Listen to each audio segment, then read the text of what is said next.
Nous remercions le lycée français de Vienne. Aujourd'hui, nous allons poursuivre notre émission sur l'importance des pratiques artistiques pour développer une pensée critique sur notre monde contemporain. L'art peut être un excellent complément à l'information en offrant un regard différent et en prolongeant à travers des œuvres créatives. Nous avons le plaisir d'avoir parmi nous Madame Boaz, professeure d'arabe, Madame Sawsan Ralbi, notre invitée d'honneur, et Youssef Larbi, élève de seconde. Donc l'émission d'aujourd'hui s'intéresse à la place de la littérature et de la jeunesse dans la réflexion sur le monde et comment elle permet d'apporter un regard critique sur la société. Donc nous illustrerons cela à travers la création de personnages du conte Le vieil homme de la lune et la lune et leur place dans la société. Donc débutons avec Madame Boaza, bonjour. Bonjour Yasmine, bonjour Madame Sawsan. On est content de vous voir parmi nous avec vos œuvres déjà.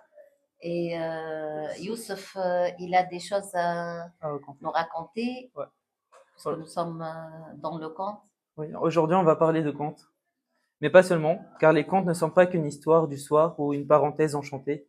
Ce sont aussi des outils puissants pour comprendre le monde, décrypter l'actualité et s'ouvrir à des questions sociales et politiques parfois complexes. Et pour en parler, nous allons nous intéresser au travail d'une éditrice passionnée, Madame Hela Qassab, qui a publié un ouvrage illustré du conte Le vieil homme et la lune de Ayoub Ben Abdelrahman et le travail de Madame Sawsan Rarbi qui a donné vie au personnage de ce conte en créant des poupées enchanteresses, ce qui nous permettra d'explorer cette approche originale et ludique. Alors, comment un conte comme Le vieil homme et la lune peut-il nous aider à mieux appréhender les enjeux de notre époque? Le conte a cette force incroyable, Youssef. Il parle de notre imaginaire. Il nous embarque dans un univers symbolique qui nous met d'explorer des sujets parfois difficiles avec plus de recul et de sensibilité. Dans Le vieil homme et la lune, par exemple, on plonge dans une histoire poétique qui fait écho au questionnement sur le temps et la transmission, la mémoire collective. Les thèmes, euh, des thèmes fondamentaux pour comprendre notre société. Et ce qui est passionnant, Youssef, c'est que ce récit ne reste pas figé sur le papier. Grâce au travail de Madame Sawsan, qui c'est le nom, le fleuve de décembre, il prend vie sous différentes formes, illustration, poupée, artisanat. On est dans une approche concrète où le patrimoine immatériel des contes rencontre le savoir-faire matériel de l'artisanat. Donc, si je comprends bien, cela change notre manière de recevoir l'information, non? Exactement. Aujourd'hui, on est saturé d'informations qui circulent à une vitesse folle avec les réseaux sociaux. Il y a parfois un blocage face à certains sujets complexes. Le conte, lui, ouvre un autre chemin. Il nous donne des clés pour comprendre autrement, en douceur, tout en stimulant notre imaginaire et notre esprit critique. Et ce qui est formidable avec cette approche, c'est qu'elle touche tout le monde, petits et grands. Les petits, les plus jeunes, découvrent une porte d'entrée vers des problématiques sociales et politiques, et les adultes trouvent un moyen d'aborder des questions sous un angle plus intuitif et sensible. Donc, autrement dit, c'est un meilleur moyen de toucher tout le monde, puisque petits, grands, comme vous l'avez dit, peuvent tous être influencés par ça, c'est ça? C'est une autre façon d'informer, de réfléchir. C'est un média à part entière. Absolument. C'est une passerelle entre le passé et le présent, entre le réel et l'imaginaire. Et des créations comme c'est le fleur de décembre, on enrichit encore cette expérience en donnant une matérialité au récit. Je vais laisser la parole à Madame Sawsan et Youssef pour parler de ce conte et ces merveilleux poupées. Bonjour, donc Sawsan Rarbi, créatrice des poupées fleurs de décembre. Je vais parler un petit peu de mes débuts, si vous voulez Oui. bien. Oui. Oui. Tout a commencé en fait tout à fait par hasard. Je regardais un reportage sur les jouets en fibre naturelle. C'était en 2013 et à la fin du reportage, c'était une évidence pour moi. Il me fallait tout de suite Déclic. confectionner. Voilà, c'était vraiment le déclic. Et j'ai tout fait. J'ai fait des recherches sur Internet. J'ai cherché des matériaux pour en confectionner une poupée. Et donc, tout a commencé comme ça. Donc, j'ai fait ma première poupée, j'en étais très fière. C'était pas très réussi, mais c'était le C'est le début, début. voilà. Et j'en ai fait d'autres pour la famille, pour les amis. Et petit à petit, les poupées ont pris place dans ma vie et je pouvais plus m'en passer. Et voilà, j'ai commencé à réfléchir sur le fait d'allier passion et métier et de faire de cette passion mon métier. Voilà. Vous avez été prof de français avant. Oui, j'étais prof de français, Ah. j'ai quitté mon poste. J'ai voulu faire les choses quand même lentement mais sûrement. Une longue expérience à l'enseignement. Oui, après 18 ans, oui. C'est énorme. C'est bien, c'est Oui. énorme. Et j'ai fait une inscription quand même à l'école des Beaux-Arts de Sousse. J'ai fait une licence en design produit. Et puis j'ai fait des formations à l'étranger pour acquérir les techniques Perfectionner. Voilà, et perfectionner le travail. Voilà, exactement. Et je me suis lancée. Voilà. Et l'aventure continue. C'est très courageux. Quel- en tout cas. Merci. Vraiment, quel courage. Oui, c'était le déclic. Ouais. Voilà, ça a changé ma vie. Un reportage qui a changé ma vie. Oui. Est-ce que ça joue un rôle dans votre manière de raconter des histoires à travers vos créations ou pour toucher les enfants? Le fait D'avoir été prof de français. français, je pense que ça joue un rôle plutôt sur. Je suis assez sensible aux détails et sur leur impact sur l'enfant. C'est-à-dire que je pense que le fait que ces poupées ont des traits minimalistes et qu'il n'y a pas beaucoup d'informations en fait dans leur visage, contrairement à d'autres marques de poupées qui sont extrêmement détaillées. Le maquillage est trop prononcé, les proportions sont parfois irréalistes, une taille très fine, des jambes extrêmement longues. Tout ça, ce sont des informations en fait véhiculées par l'objet lui-même, même sans rapport avec un conte ou une histoire. Donc, je pense que je suis sensible à ça et je pense que l'excès d'informations, l'excès de détails va brider en quelque sorte l'imagination de l'enfant. Donc, je veux que mes poupées aient des traits simplifiés pour qu'elles soient un point de départ pour des histoires, pour que l'enfant se projette, en fait, projette ses histoires, projette ses émotions, son humeur. Donc, elle se prête à tout type d'histoire, à tout personnage, à tout métier. Il est libre pour avoir cette liberté, justement, d'imaginer tout ce qu'il veut. C'est en ça, je pense que le fait d'avoir été enseignante. Est-ce qu'on peut dire que ce que vous faites est représentatif par rapport à notre société? Représentatif, je pense oui et non. Non, dans le sens où j'essaie de ne pas véhiculer des stéréotypes de beauté qui sont très présents, je pense, dans notre société. Donc, j'essaie de ne pas tomber dans ce piège. Et oui, parce que j'essaie d'aller vers quelque chose d'écologique, de respectueux pour l'environnement. C'est les matières que vous Oui, utilisez. j'essaie, oui, voilà. Donc j'essaie de choisir toujours des matières naturelles, de la laine de mouton, du lin, du coton. Donc voilà, donc je suis très sensible à ça. On a avec nous un conte illustré. Le conte, Le conte, c'est en deux versions. en deux versions, en arabe et en arabe et en français. Yasmine, Ouais, tu très peux bien. me Vous montrer l'avez oui. Donc, les deux versions en arabe et en français avec des illustrations. Entre l'illustration et ce que vous êtes en train de faire, c'est quel rapport ou bien... Oui, l'illustration, ça a été ça a été une inspiration pour moi. Je pense que l'illustration, ça aide l'enfant à se projeter et les poupées, Et à s'intéresser aussi. Et à s'intéresser au conte. déjà au conte. Et les poupées, c'est justement ces illustrations prennent vie en quelque sorte et deviennent tangibles et vont l'accompagner dans son quotidien et deviennent un compagnon de jeu, des compagnons de jeu. Donc, peut-être c'est plus facile de se projeter, peut-être c'est plus facile de comprendre le conte ou de vivre le conte, plutôt de le vivre et de le revivre et de changer le scénario et de changer l'histoire et d'avoir plus de liberté.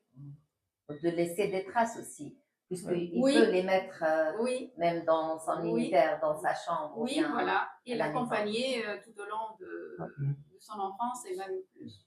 Très bien. Est-ce que vous pouvez nous dire un peu plus de votre rencontre avec l'éditrice Madame Hela Qassab? Oui, donc la rencontre, en fait, elle a découvert les poupées à travers les réseaux sociaux. Elle m'a contactée et elle est venue juste Et pour... entre parenthèses, elle est très intéressée à tout ce qui touche les enfants Oui, et les Oui. plus jeunes. oui, c'est vrai, oui.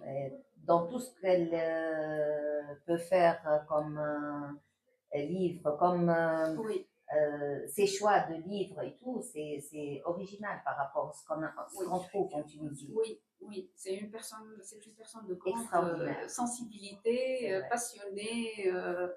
Oui, c'est une belle rencontre. D'ailleurs, c'est une rencontre qui s'est transformée en une amitié.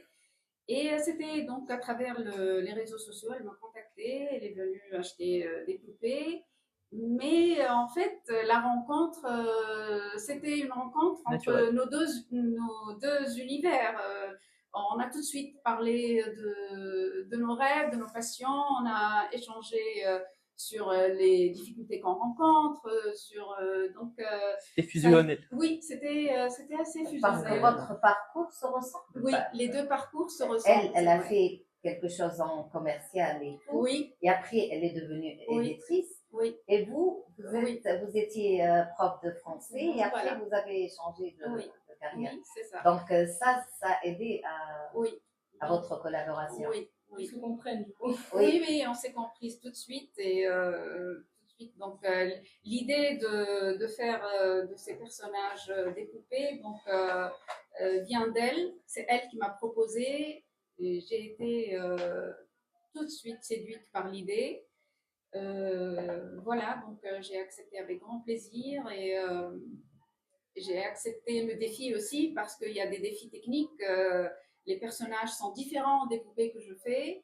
J'ai jamais fait une poupée chauve, par exemple, et là, je me retrouve devant quelques difficultés techniques parce que les coutures et les fils sont tous cachés sous les cheveux, justement, et le vieil homme, il est chauve. Alors, du coup, j'ai dû trouver, voilà. Non, même sans chapeau. Il a trouvé une solution. Oui, j'ai trouvé une solution. J'ai tout rassemblé sous le peu de cheveux qu'il m'est resté. Voilà, donc c'était une très très belle collaboration et j'en suis très contente. C'était la première? C'était la première, oui. C'était la première. Vous avez fait les personnages. Des personnages oui. Sous la demande de quelqu'un. Oui. Bien d'habitude. D'habitude, je fais des commandes personnalisées, mais elles ne sont pas totalement différentes de mes poupées. C'est-à-dire les couleurs changent souvent, les couleurs des yeux, des cheveux. Poupées classiques. Donc. Voilà, les poupées que je fais. Voilà. Oui. Et depuis, vous avez changé votre méthode de travail? Et depuis, elle a toujours des idées innovantes et elle me propose de faire des poupées inspirées de personnes réelles. Et là, je travaille sur deux personnes qui ont réellement existé, sur des photos en fait. Et là, c'est une première pour moi aussi. Voilà. Se disant réalistes. Des poupées réalistes. Oui. Voilà. Oui, enfin, des poupées qui représentent des personnes qui ont réellement existé. Voilà. Donc, merci beaucoup pour cet Je vous en éclairage, prie. Madame Sausen. Donc, on a bien compris, les contes ne sont pas juste de belles histoires, ce sont aussi des outils passionnants pour comprendre le monde autrement. Oui. Donc, merci beaucoup. Merci à vous. Qu'est-ce que vos poupées apportent au livre et à sa présentation de Madame Hela Kassab? Je pense que les poupées incarnent en fait les valeurs véhiculées par le conte. Les personnages représentent certaines valeurs et ces valeurs-là, je pense que les poupées vont représenter ces valeurs. Donc, elles peuvent incarner ces valeurs, elles peuvent rendre le conte plus vivant peut-être, plus accessible aussi. À captiver un peu plus Voilà. le jeune public. Oui, le jeune public qui, en voyant les poupées, il pourrait se poser, ça peut éveiller sa curiosité et se poser des questions. Pourquoi la poupée n'a pas de corps, par exemple, la Oui, poupée la de poupée. la Lune, pourquoi elle n'a pas de jambes, pourquoi elle n'a pas de bras, qu'est-ce qui se passe, c'est qui, C'est quoi l'histoire derrière? c'est quoi l'histoire derrière, et cet homme, il a l'air d'être un pêcheur, mais pourquoi il a une barbe qui lui arrive jusqu'aux pieds, et voilà, donc il pourrait Ça fait poser des travailler questions. leur imagination. Voilà, et puis trouver les réponses dans le conte. Et ils peuvent aussi trouver des réponses en direct, puisque le jour de la présentation du livre, Madame Fassad a pensé Oui. ramener les poupées oui. devant les élèves Oui, pour présenter le livre. oui, Et comme ça, ils vont présenter en même temps, essayer de voir, de voir les contenus directement Et le rapport entre ce qui est fait sur les poupées et ce qui est écrit. artisanalement et ce qui est écrit de M. Abdelrahman Ayoub. oui, c'est ça. Oui. On va vous poser une question un peu plus large. Est-ce que vous voyez l'art comme un moyen puissant pour transmettre des idées, sensibiliser, informer d'une manière plus vivante? Oui, je pense que, en tout cas pour moi, c'est le meilleur moyen de faire passer des messages parce que ça touche l'émotion en fait et donc je pense qu'il a l'art a cette capacité de nous émouvoir et donc on est plus ouvert aux informations, on capte plus, on ressent plus les choses et je pense que c'est le meilleur moyen, en tous les cas pour moi, pour oui, transmettre des messages et des valeurs. Donc, si je comprends bien, vos poupées rendent les livres plus accessibles, que ce soit pour les jeunes ou pour les vieux. Ça peut les adultes, les vieux, Oui. ça peut éveiller leur. Oui, d'ailleurs, mes poupées, ce sont des compagnons de 7 à 77 ans. C'est le slogan de la marque. Il n'y a pas d'âge pour ces poupées-là. Il n'y a pas d'âge pour lire les contes. Il n'y a pas. Voilà, donc le plaisir et il n'y a pas d'âge pour avoir ce plaisir-là. Oui. Et je pense que le fait d'avoir les personnages du conte représentés d'une manière matérielle, oui, ça encourage les enfants à lire, ou même nous les jeunes à lire les contes parce que on veut voir le rapport entre les deux avec la curiosité, etc. Ça encourage, je pense que c'est une bonne idée. Oui. Oui, je pense aussi. Oui, c'est visuel et c'est matériel. Tactile, et donc oui, ça stimule ça plus, touche les sens, plus de sens. Oui, je suis d'accord. Oui. Donc, merci. Merci. Merci d'être venu. De nous. Vraiment un plaisir Merci, de le plaisir est partagé. Et de parler d'échanger avec vous. Et nous allons donc passer à la deuxième partie de cette émission. Nous allons accueillir l'équipe de la chorale de notre collège-lycée, guidée par Madame Eshraf Salim, la professeure de musique de notre lycée. Et commençons du coup.